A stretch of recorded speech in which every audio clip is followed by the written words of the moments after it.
It was to this lament they walked together, right beside their loved ones, who are immortalised in the hand-painted red hearts of the National Memorial. This is their family's place to remember the almost 250,000 people who died with COVID-19 in the UK, including Victoria's husband Simon, who was 59. He caught COVID 5 years next week, and he went into hospital and they put him on a ventilator, and then when his heart started to fail, they put a do not resuscitate on him and he died. How often do you think about that moment?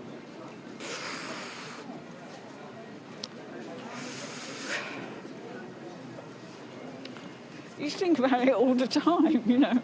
How can anyone forget? Those who isolated and sacrificed stood with those who continue to grieve. Helen and Stephen Hughes did all three. Both healthcare workers, they did all they could to shield Helen's 79-year-old mother from the virus. But she died in January 2021. And then it really sort of hit home when we was at work, seeing like really, really poorly people coming through the doors. We were still trying to stay strong for the family, weren't we? And still trying to do our day jobs as well. Every day as well. Yeah, it's something that, as a family, we're never going to get over. Around the country, acts of community and a minute's silence allowed the chance to collectively remember the worst and most surreal of times.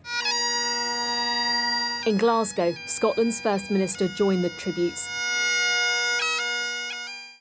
And in the serenity of the Welsh valleys, mourners united in similar solemnity, where the impact of the pandemic is etched onto Bulk Mountain.